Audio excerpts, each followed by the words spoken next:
Brian Hayes is being undervalued. Ha-Seong Kim can't hold his lunchbox. Stay tuned.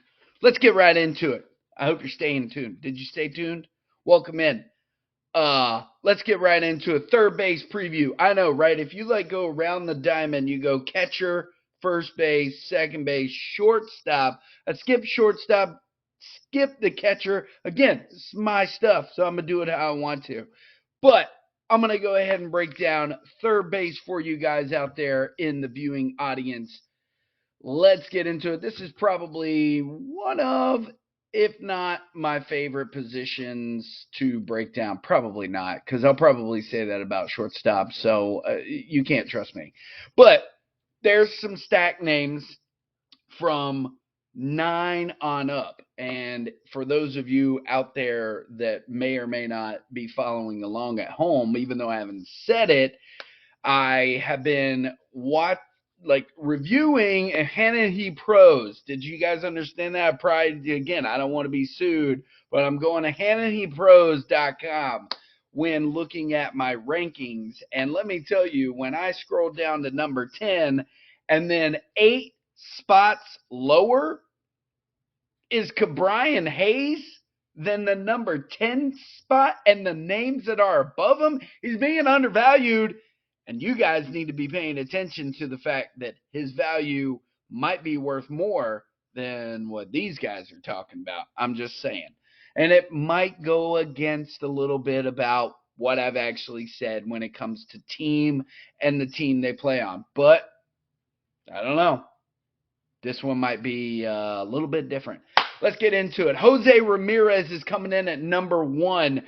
He plays for the Cleveland Guardians, right? That's still their name. We haven't fixed that yet. Whatever. Anyways, I guess, are we going to go? No, we won't go there. Anyways, Jose Ramirez is probably going to foot you the best value at third base, right? Yeah, I didn't think so either, because I feel like there's a lot of value in probably the top 5, if not 6, at that position. And let me ask you guys a question, okay? Because his overall is he first round? Yes, of course he is. But it depends on your needs. It depends on who's fallen to you at that time. Would he be best available at third base? I happen to think him and number 2, Austin Riley, are worthy of a first round pick. They are going to provide you. Jose Ramirez gets to be an outlier, if you will, for the whole team context, because the last few previews that we've done, we've seen it's been a Dodger and it's been a Brave. And why is that? Because of the team that they're on. Well, in this one, there's a few that are in the top 10 that don't really fit that bill because they are standalone in their abilities to be good at their position or for fantasy purposes. So Jose Ramirez provides you a lot of pop, and he's going to give you those stolen bases. However, he's not really on the best team. But that shouldn't make him undervalued for first round. Again, if he falls to you, if he's there in the first round, are you going to let him? Now, this would be a great spot, in my opinion, that if he falls to the number 12 person, if you play in a 12-team league, I'd pick him up and then swing back around and grab me an ace starting pitcher, because I would imagine that would be a good spot to have an ace still available, because let's face it, we're all going to pick up on the offensive people. We'll get into the pitcher preview later, but I think only 2, possibly 3 starting pitchers are going to be going in the first round. So that leaves some talent available. Again, I say Jose Ramirez, Austin Riley. We've gotten into it. I don't want to keep beating a dead horse, if you will, but Austin Riley plays on the Braves. Where does he bat? Who's batting in front of him? Now, I let some of my friends know that, as a Braves fan, you hate to hear any sort of negative news about Ronald Acuna not being healthy. I don't want to hear about it. But you screw up a knee in spring training, which we know spring training is going to give us injuries. It's like, dude, just come on, man. Stop. I hope it wasn't because he was showboating or being Ronald Acuna. We love you, man. But stop being you for a minute. Anyways, moving on, because this is third base, not outfield. Coming in at number 3 is Rafael Devers. Here's why I feel that Rafael Devers loses value even in the third spot.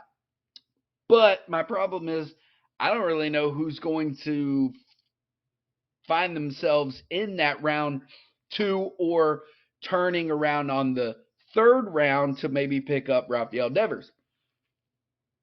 We talked about it before. Sorry, I've got like water or something all over my face. So Rafael Devers plays on the Boston Red Sox. If you've been living under a rock, welcome to the world. Boston did absolutely nothing to help their team out in terms of talent. They did nothing. They did nothing. Maybe they can find Jacoby Ellsbury out there. I don't know. But they did nothing in the offseason to help their roster. And again, I've said it before. What were you thinking? You didn't make the postseason, so therefore you didn't have what it took to get you there, and yet you did nothing to help get you there. What are you doing in Boston? Boston, what are you doing? Rafael Devers, his value, in my opinion, that might be why he's third. But again, he's third because he stands alone at the position, being able to do all the things that Austin Riley and Jose Ramirez can do. I just don't know if the fact that where he's playing at on his team is going to give you the stats that you may be wanting. But I'm going to say it. If I don't have Austin Riley on my team, yeah, I'll gladly take Rafael Devers. Thank you very much. And he's only going one pick after Austin Riley. So coming in at fourth and coming around maybe the third round are these two guys, Gunnar Henderson and Elly De La Cruz. Now, we've talked about Elly De La Cruz a little bit and the fact that, okay, he's on that Cincinnati team. Elly has a little bit of, it's like feast or famine with him, okay? He's going to give you some pop, major pop. And look, again, we keep talking about it, the Cincinnati Reds, and we're going to talk a little bit more about the Cincinnati Reds here in a minute with my rookie preview, or my rookie to watch out for, rather. Elly De La Cruz and Gunnar Henderson are going about 4 spots different than each other. Round the third round. Gunnar as well. The fact of the matter is these two are your young guns. There's another one that's fixing to come up at the 7th mark. But these guys, the team around them. Look at the Orioles last year. Look at Cincinnati. Look at what those two teams did. Look at the youth on there. And they're both third base, shortstop eligible. I think in the third round, you'd be fine taking either one of these guys. I lean a little bit more towards Elly De La Cruz just because of that Cincinnati Reds roster. I think they've got, even in their bench depth, they've got the ability to raise the stock of everybody around them because of it. Coming in at number 6 is a name that I mean, you love to hate him, but if he's on your team, I don't know how you feel about him. Most days, you just feel like, all right, Manny Machado, can we please? You cross your fingers, maybe on both hands. Can we please do something today? The loss of Juan Soto, which I must have been living under a rock for a minute because I completely missed the fact that Juan Soto is going to be wearing pinstripes that are of the Yankee pinstripe, because we know that the Padres have some uniforms that have pinstripes. What? I missed that? How did I miss that? I was looking at the outfielders. We'll talk about outfielders another day.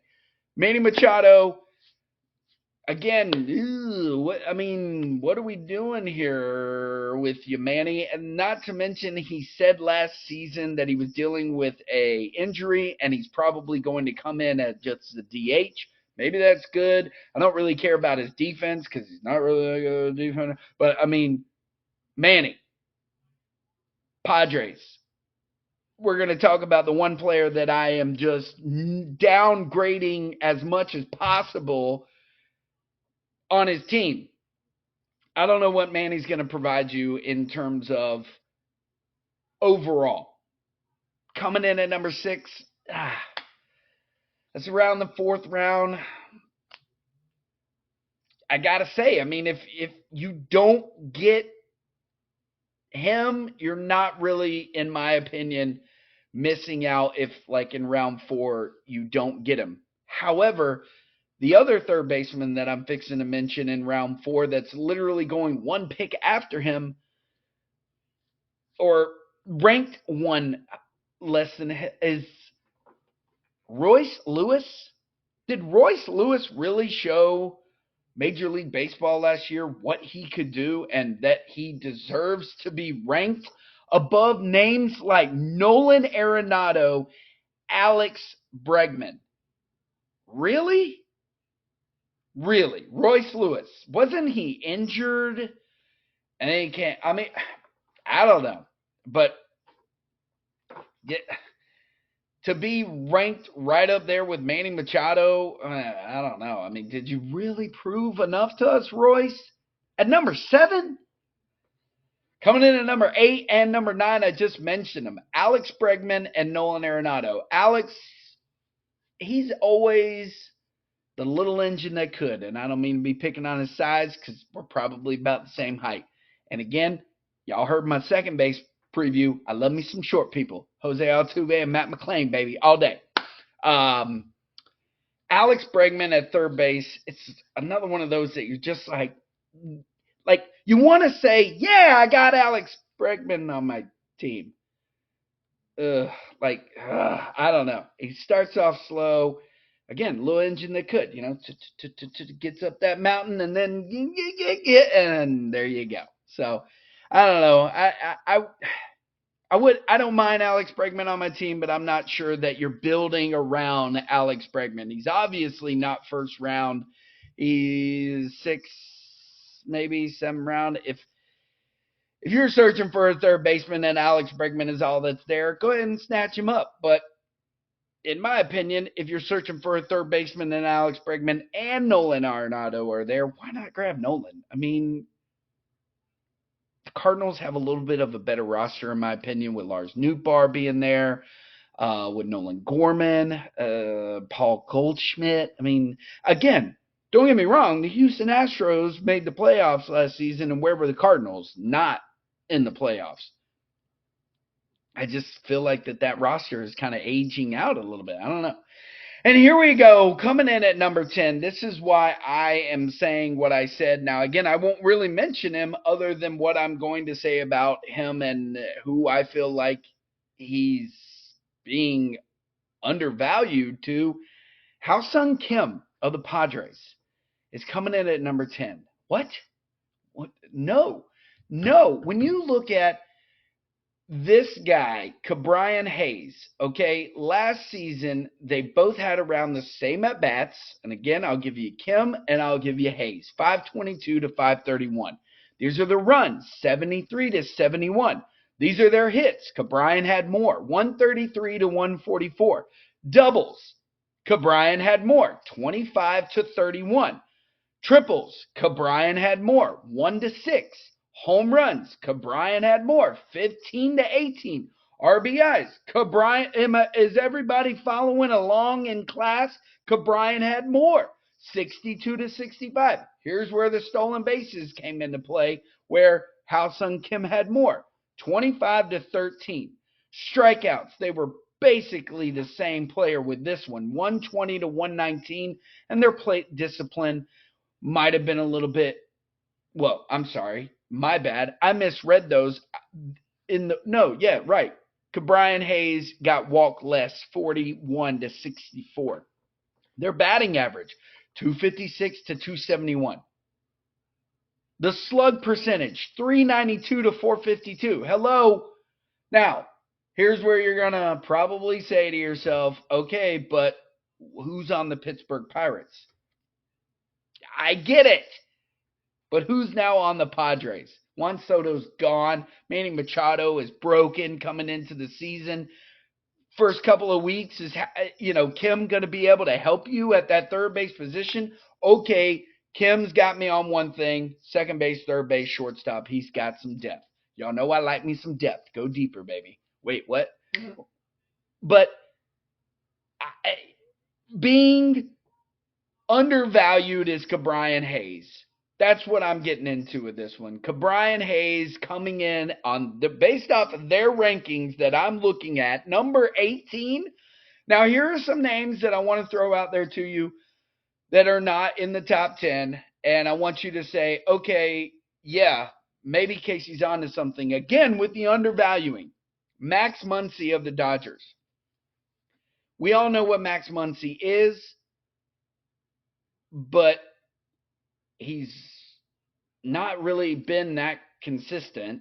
Spencer Steer, this is where the team development's going to come into play, or the team around him, rather. And maybe the fact that he's got all position except catcher depth. Spencer Steer. Alec Boehm? Really? Yandy Diaz? Maybe.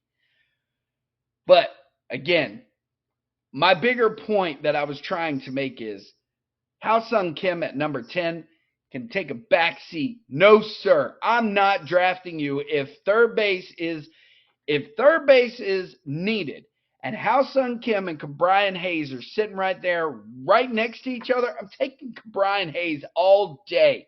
I don't want Ha-Seong Kim. I don't want him. That's just me. Want to get into my 3 dark horses for you guys. 3 dark horses that I feel like if those top 9 are picked, Ke'Bryan Hayes might be on somebody else's team. Maybe you need to start doing like what we talked in the second base preview, pairing or marrying of 2 people.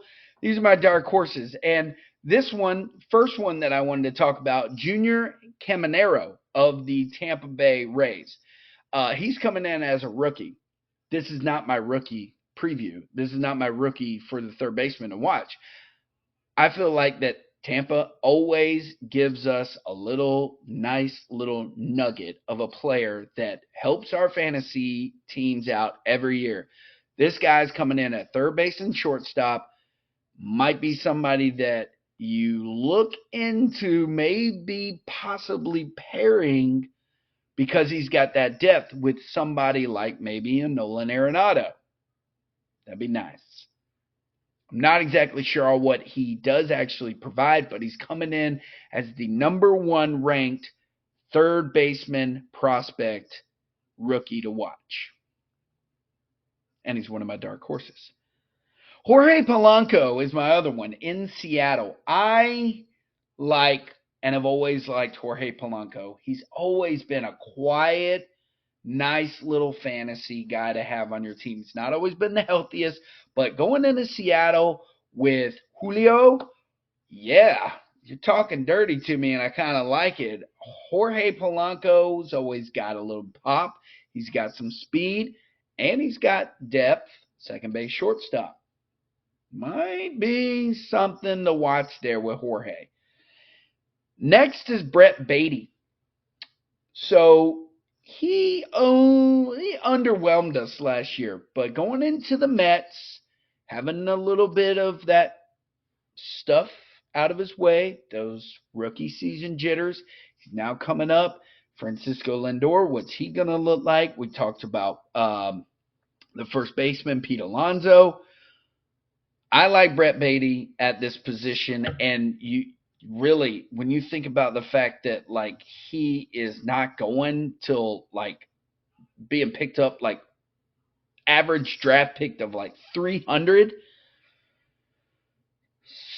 Yeah, I like Brett. The problem is like he's only third base, so he might ride the bench if you have one of those, say Gunnar Henderson or Ellie De La Cruz. But he might provide you what we thought Brett was going to be last year, this year. Now my rookie to watch is, and here's my first reason why, he's on the Reds. Novelli, I hope I'm pronouncing that right, Marte. He's a third baseman that is the number 2 prospect of rookies to watch. Again, that roster is just jam-packed with talent, from Spencer Steer to Matt McClain to Ellie De La Cruz, Jonathan India. Keep on talking, okay? This guy is actually ranked higher than Junior Caminero of Tampa Bay. He's right in the mix of Alec Boehm, Max Muncy, and Ke'Bryan Hayes. And he hasn't even played one inning of baseball yet? Really? That's crazy. He got called up today to the Cactus League, as a matter of fact. I couldn't really find his stats and what he did. But that's a rookie to watch. We had 2 rookies to watch, but one of them I figure was a dark horse just because of Tampa Bay and their history. And I like their history. I really don't have anything else. I hope you guys have enjoyed now 3 of my fantasy previews. And yeah, check me out. Catch me. Brian Hayes, Undervalued. I love you, Brian. Let's be friends.